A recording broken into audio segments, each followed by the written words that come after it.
PLF ergama bahetu olola ergamtummaa nurratti banee jedhan. Hayyuun Oromoo Dr. Asafaa Tafarraa immoo maqaa hin jiran namaaf kennuun kanuma baratti PLF baratametu ammas itti fufee jedhanii jiru. Lalisaa Idris dabalatoo dukanaa qindeessee jira. Tibba kana haala nageenya Oromiyaa keessaa ilaalchisuudhaan qaamolee mootummaa garaa garaatiin ibsi miidiyaaleef kennamaa jira. Ibsawwan kanneen keessattis boora'uu nageenya Oromiyaa keessaaf paartiilee siyaasa Oromoof rogeeyyiiwwan siyaasa Oromoo akkasumas miidiyaalee dhuunfaa sababeessanii yeroo dubbatan ni dhaga'ama. Ibsa hoogganaa itti aanaa biiroo nageenya Oromiyaa Koomishinar Girmaa Galaan miidiyaaleef laatan akkasumas dookimentariiwwan miidiyaaleen mootummaa dhimmicha irratti hojjechaa jiran irratti wanti addatti ibsame qaamoleen farra nageenyaa jedhamuun moggaafaman kunniin walitti hidhatiinsa waayyaanne yookiin dhaabati PLF waliin qabaachuu isaaniitu himame. Qaamolee siyaasaa kanaan dura uummata gidirsaa turanii amma immoo kasaaranii baqatanii ganda isaaniitti galantu Oromiyaa shororkeessaa jira kan jedhan Koomishinar Girmaa Galaan qaamoleen kunis walitti hidhatiinsa paartiilee siyaasa Oromiyaa keessa socho'an waliin qabaachuu heeruun dubbatu. Dhaabbileen kana dura asirraa jiddu galeessa irraa seentarii kanarraa ari'amanii aangorraa ari'amanii karaa ganda isaaniitti galan hundi Oromoo irratti hojjechaa jiru har'a. Dhimma kanaan wal qabsiisuun yaada akkamii qabdu boora'uu nageenya Oromiyaa keessaaf eenyutu itti gaafatama jechuun qondaaltota paartiilee siyaasa Oromoo keessaa muraasa dubbisnee jirra. Qondaalaa olaanaa adda bilisummaa Oromoo kan ta'an obbo Mikaa'el Booranaa dhimmi kun rifaatuu gabaasaa ministiitiif malee gabaasaa ministi dura ibsi har'a ba'u maaliif hin baane jechuun dubbii isaanii eegalu. Wanta kan gaddutti waanuma dhiyeenya kana Amnesty International dhiittaa mirga dhala namaa sirna daangaa dabree ajjeechaa garmalee irratti ibsa Amnestiin baase sanarraa rifatanii waan wawwaachuutti jiran fakkaata malee waan faayidaa qabu waan hiika qabus natti hin fakkaatu.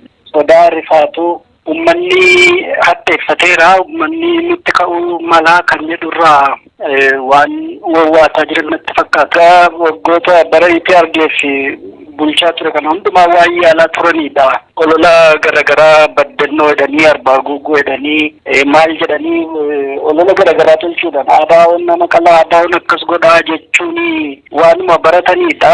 Namni sirratti baree gurra kennuu fi dhiiseedha. Gabaasni akkasii fi qaama hawaasni jibbuutti paartii morkataa maxxansuun aadaadhuma isaan waayyaanne irraa baratanidha kan jedhan ammoo qondaalaa paartii koongireensii federaalawaa Oromoo kan ta'an obbo Olbaanaa Leellisaati. Akka isaan jedhanitti kanaan duras sirni biyya bulchaa ture paartiilee siyaasa Oromoo Shaabiyaatti maxxansuun ittiin rukutuuf harcummee reebicha isaa olola taasifataa ture jechuun dubbii isaanii eegalu. Waan jedhan bari harreen waraanni harree bira wajjin oolte isaan biraa kan baran kanuma isuma sana deebisu maleeyyuu amma nuti amma isaan gargaaraadha jirra malee otoo isaan biyya iraarsanii otoo isaan biyya ajjeesanii hooggantoonni keenya akkoo bakkeetti ba'anii lukan qabiinaa luka isin hin qabnu kana godhaa jennee isaan gorsaa turre malee hooggansa kami kan deemee warra kaleessa ofirraa buuse injiraan kaleessa ofirraa buuse foonnatti deebii jedhee biyyoon keessa barbaadee namni of yaabbachiisu eenyu jira.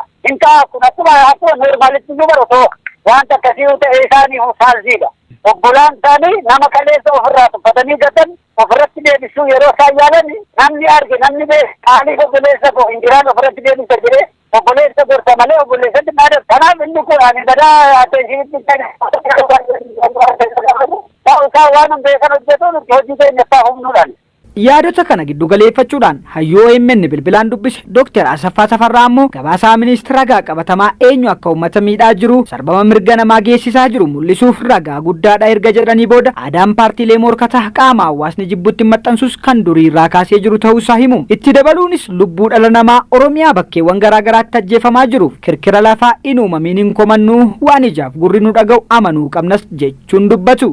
Adeemsa yeroo kana keessas waggaa lamaan sadaffan kana keessas jigama kana kan fide waan maqaa qabnu isa kana gargaarsa eenyuunuu malee yookaan gargaarsa Shaabiyaa malee gargaarsa kamuu malee dhaabbateetu uummata keessatti hidda isaa gadi uummata wajjin qorshoo taatu maarree taatu waan uummanni kenneef ittiin jiraateetu qabsaa'aa dargaggoo keessatti immoo agartee haala ittiin hojjechuu qabuun dargaggoo dammaqsee qeerroo kaasee ittiin jijjiirama amma arginu kana tasgabbii amma arginu kana fiduu danda'ee jechuudha. Kanaaf har'a taanaan wayyaanee dhiisiitii yoo barbaachise kan itti amanu yoo ta'e uummatichi tarsiimoo qabsoo isaa eenyu wajjiniin qabsaa'aa eenyuuf hin qabsaa'aa kan jedhu kan itti yaaduus qabu haala agartee isa baasuun fi isa hin baafne kan adda baafatee beekuu qabu kan itti deemaas jiru uummatichaa jechuudha. Teessara gurraacha maas hin taane wal gargaaree kan inni ittiin agartee sabbamiisa namaatu jira yoo ta'e uummanni jiraachuu nagaa waara qabaachuu hojjechuu mirga qabeenyaa kan sarbamu yoo ta'e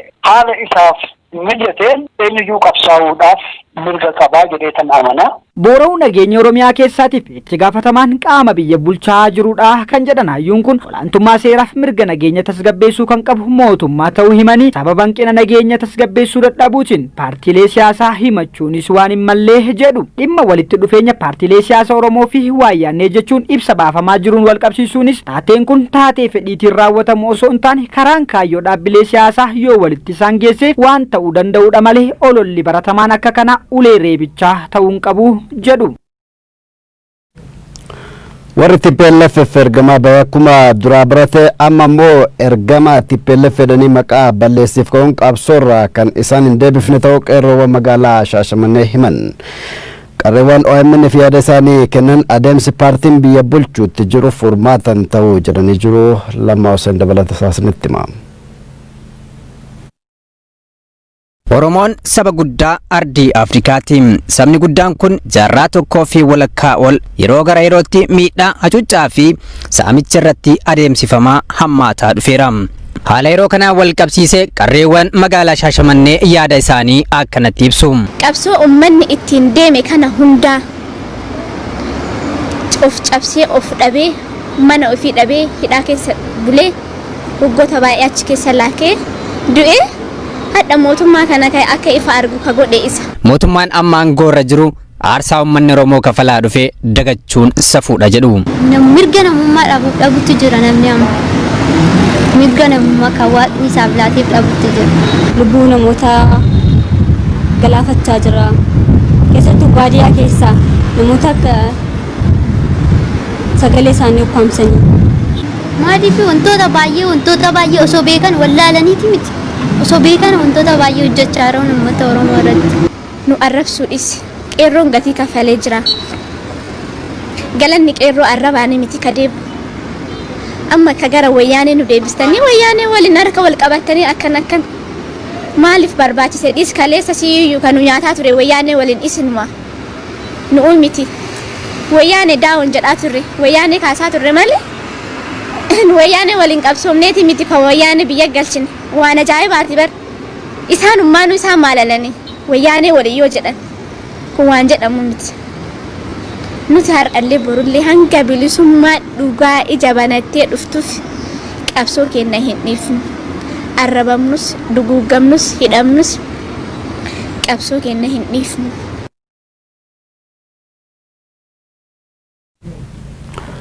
Godina Harargee lixaa aanaa shanan dhugoo magaalaa Masalaa keessatti humnoota nageenya mootummaatiin miidhamaa jira jedhan jiraattotni. Labsii muddamaa dhibee koronaaf jecha labsame da'oo godhachuun mootummaan namoota isa morman hidhaa jira jedhu jiraattotni OMN fi yaada isaanii kennan. Udiin isaa dabalata qaba. Godina Harargee lixaa aanaa shanan dhugoo magaalaa Masalaa keessatti humnoota nageenya mootummaadhaatiin miidhaan nurra gahaa jira jechuudhaan namoonni Oromiyaa miidiyaa neetworkii naannicharraa dubbisee komachaatii jiru. Namoonni kunniin aanaa shanan dhugoo keessatti uleedhaan reebamaa akka jiranis ni dubbatu. Ta'a 12 booda gabbaa'uun hin jirtu. Guyyaa taatu nama rifeensa xiqqoo maqarsee kaan rifeensa irraa jiran ati shaniidhaa baa'oo deeggarta gahanii rifeensa irraa jiranii. Osoo rifeensaan sababa koronaa kana irraa jiru maqasuma tokko rifeensonni arganii maqasaan baa nama jiru jira mataa keessa. Sababni kumaandi poostii waa'ee koronaa ta'e labsan ta'echa kumaandi poostii wanti yoonni jaa rifeensi gubbarraa nu godhufee federaalaa nu godhufee hayyama rifeensicha raaja'anii isin shaniin gartan jaanituma waan badii takka malee osoo shororkaan takka biyya keenya keessatti hin gumin waan takkaan malee poolisiin biyya kana deemtee uummata tumaa jirti cafaqaa jirti. Akka koronaan sila itti bamu saniif akka sila itti yaadamee koronaan itti bamuu qabuuf namni fageenya isaa addaan eegatee deemuudha qaba. Akkasumas haalli sila namni gabayaa keessatti deemee waa bitachuu qabuuf akkamii waan takka takka sila nama beektanii nama addaan eeguu faadhaan miti reesla. Yeroo kanattis aanaa shanan dhuugoo keessatti yaaddoo fi sodaa nageenyaa akka qaban namoonni naannicharraa dubbisne kunniin ni himu. Qeerroon baadiyyaa gahee magaalaa mataan isaanii kama hiree jiru nama hedduu karaa gubbatti gatteessisanii bifuma tokkoon karaa haadamu jira bakka. Itti gaafatamaan waajjira bulchiinsaa fi nageenya aanaa shanan dhuugoo obbo Hussein Alwaan ammoo gama isaaniitiin rakkoon tokko tokko aanicha keessatti uumamuu himuudhaan rakkoo aanaa keessatti uumamee ture ammoo mariidhaan furanii akka jiran dubbatu. Maandiboosii jalatti dawoo godhatanii nama miidhuu osoo hin ta'in guyyaa tokko ijoolleen magaalaa keessatti poolisii wajjin gibbii wayii tokko uumame namni sen qabamee rifeensa irraa muranii jiran dhugaadha. Wanti jiru kana guyyaa sanii irraa muranii jiranii san booda wanti kun sirrii miti rifeensi namarraa muramuun sirrii miti jennee dhaabsifnee jira wantoota. Haalli nageenya ammaanaa keenya keessa jiru ammaa fi nagaatu jira. Haa ta'u gaa nama bulchitu sodaan buluun qabu hawaasni. Hawaasni sodaachifamuu qabu. Wanta jiru waan dheengadda uumame hunda kalee teenyee namni nagaa yookaan namni karaa deemus akka tumamuu hin qabne waa hunda teenyee mari'annee haalli jiru amma sirraa'ee jira. Gabaasa Oromiyaa Miidiyaa Neetwoorkii qophaa'eef Uudii Musaati. Dr. Gammachiis Baallee Jiloo hiraadhaa gadhiifame. Manadhaa keessatti namoota sabaa qabsaan caalaa warra yakka dalagee hidhametu mirga qaba jedhee jira. OMNF yaada kennan. Yaadni Dr. Gammachiis Jiloo Baallee akka tanutti dhiyaata.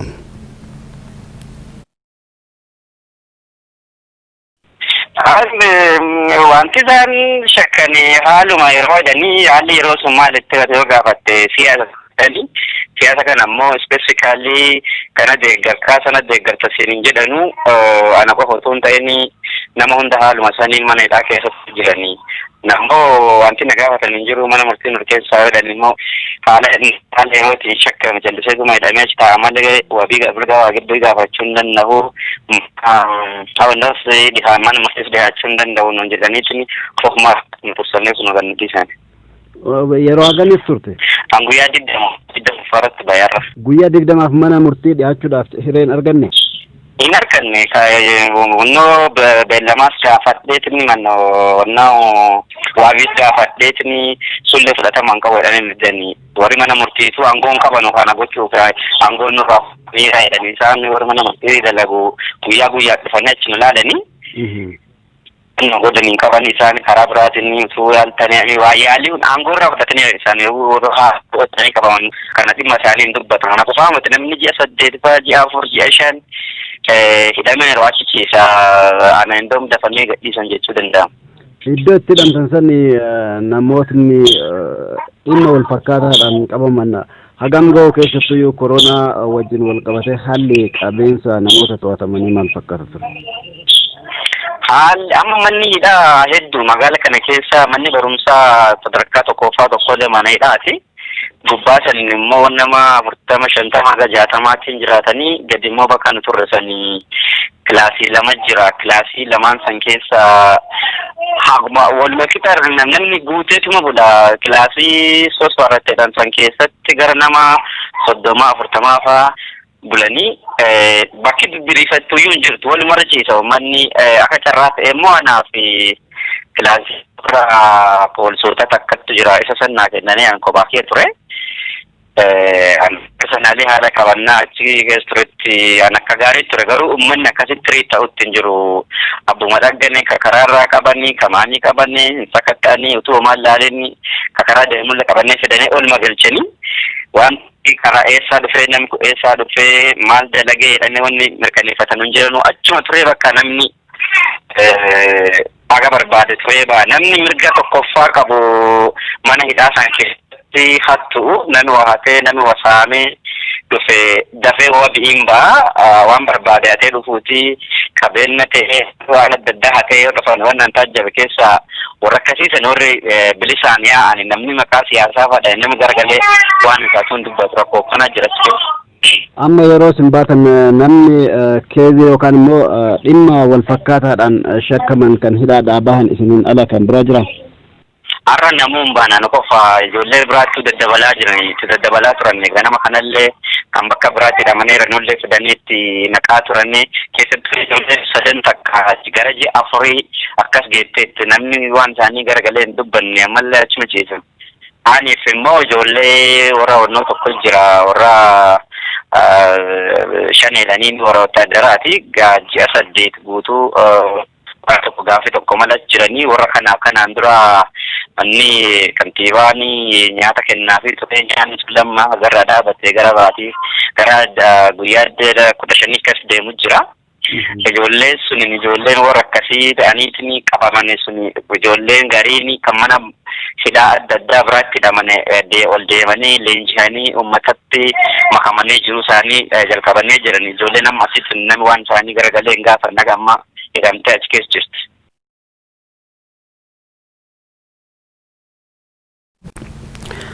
Africa Report namoota Afrikaa keessatti dhiibbaa geessisuun adda duree ta'an 50 ifoomse. Namoota dhiibbaa geessisuun Africa Report ifoomse keessaa 3 lammiilee Itoophiyaati.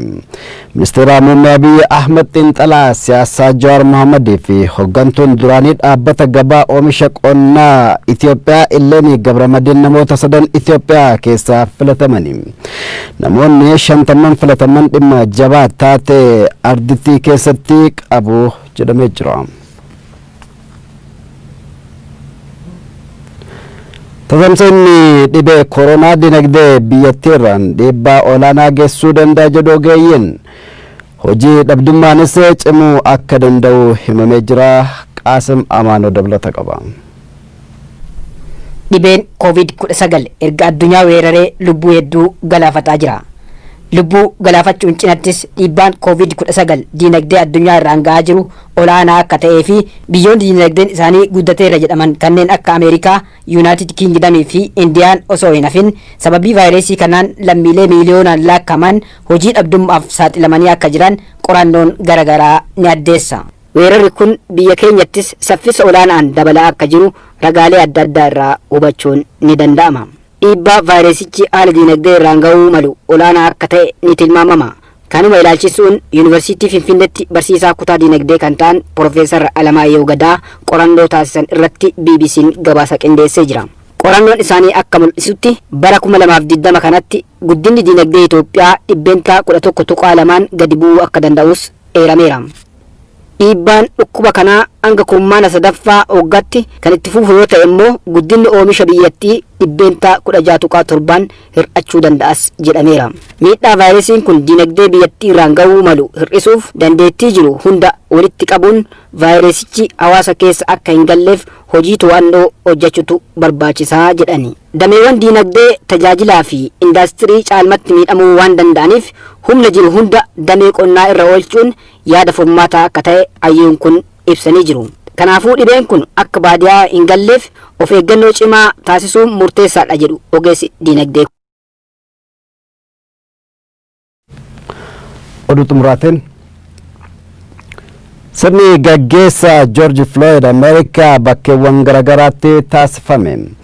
Dhiittaan mirga namoomaa fi walqixxummaa Ameerikaa keessatti gurraachota irratti taasifamu dhaabbachuu qabaa jedhan namootni sirna gaggeessaa irratti argaman.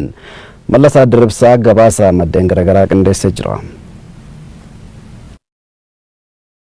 Akka kanaan gurraachi lammii Ameerikaa George Floyd poolisii adiin morma isaa irratti jilbeeffatee lubbuun darbitee fi gaggeessan isaa jalqabame. Nam gurraachota Ameerikaa kun garuu awwaalchaaf gaggeessaa nama kana qofaan hin goolabamu. Namni sirni gaggeessaa taasifameef kuni madaa gurraachonni Ameerikaa keessa jiran kan agarsiisedha jedhame.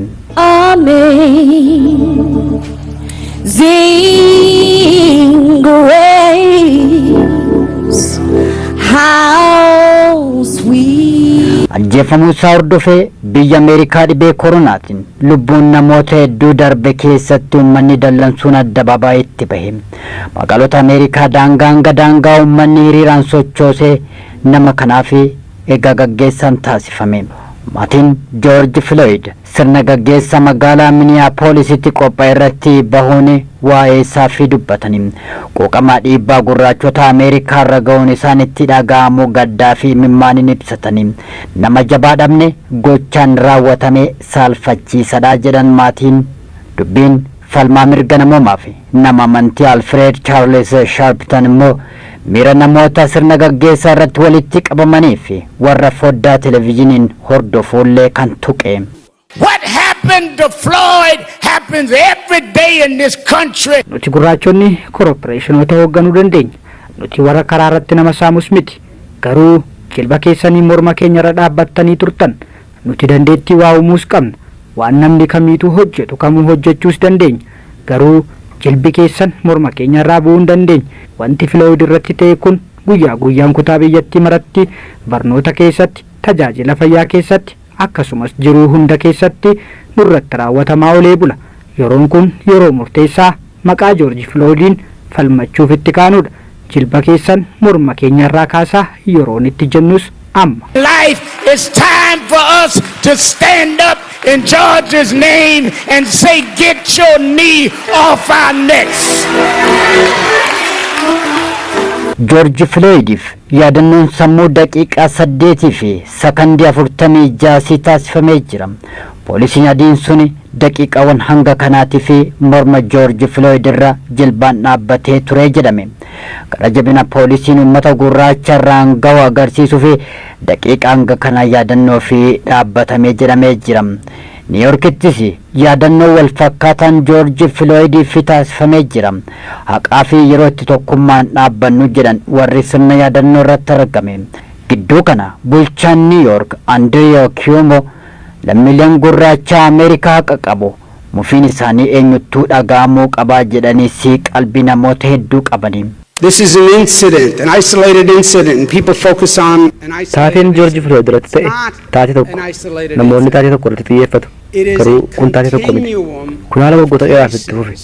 Kun haqa maleessummaa fi walqixxummaa dhabuu Ameerikaa keessatti itti fufe. For decades and decades and decades. Mormitoota hiriira bahan akka deeggaran himanii furmaanni jiru walqixxummaa fi haqa lammiilee mirkaneessuu qofaadha jedhanii jiru. It is not about one situation. It's about the same situation happening again and again and again and again. And seeing the same thing and not learning the lesson.